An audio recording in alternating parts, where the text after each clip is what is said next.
Hi everyone, I hope this finds you in good health. This week's message is written for a refuah shlema, a complete recovery for all of those affected by coronavirus.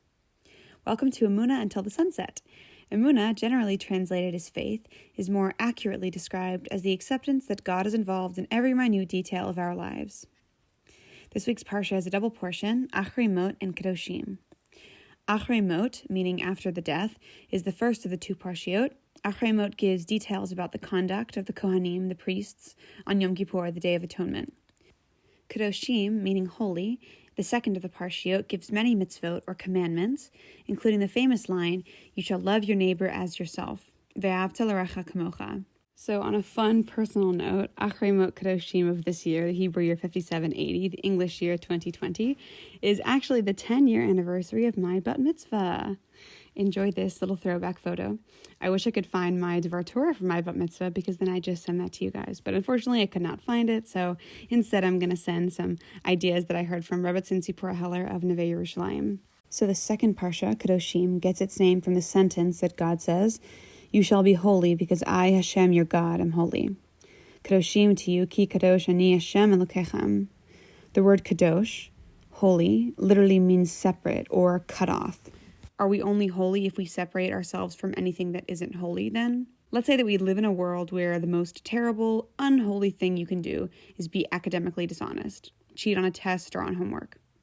If we're running with this idea that we must be separate to remain holy, I guess the best way to ensure that we can never commit academic dishonesty is to never go to school, right? No, of course not. We can definitely commend someone for always being academically honest, but this fact is only commendable when this person has been in situations where they were given the option to cheat. Only if we are given the chance to make an unholy choice can we attempt to be truly holy. So is holiness objective? Many people say that there isn't an objective good, so how can there be an objective holy?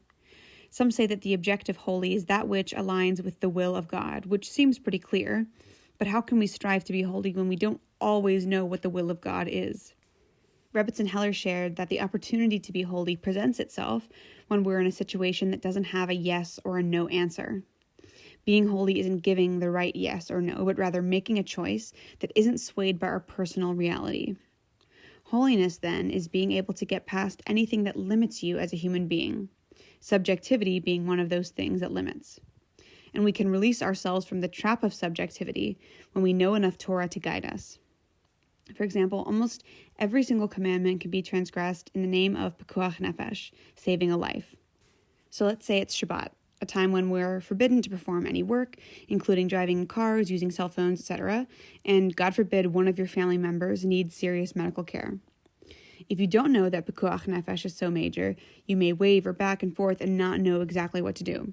But if you do know about pekuach nefesh, you're free to act and make the holy choice, which is driving them to the hospital, calling for help, whatever it is. So if there's even an ounce of worry that your family member will need to be taken to the hospital, you're free to do so because you understand the halachic, the Torah concept of pekuach nefesh. But this doesn't mean that you have to be an absolute Torah scholar in order to be holy. It just means that you should do your best to know as much as you're capable of knowing, and whatever that level is personal. As I mentioned, in Kedoshim we hear the famous sentence, "You shall love your neighbor as yourself, ve'ahavta l'recha kamocha." But some people are quite unlovable, and it's all good and well to have the principle of loving people as we love ourselves, but how can we do that realistically? Rambam, or Rabbi Moshe ben Maimonides, gives us some practical advice. In Hilchot Deot, Rambam gives 2.5 practical ways to love our neighbor as ourselves. The first one is speak kindly of them. And the second is respect your neighbor's A, property, and B, honor, as you would respect your own. Speaking kindly. So when we speak kindly, it makes us think kindly.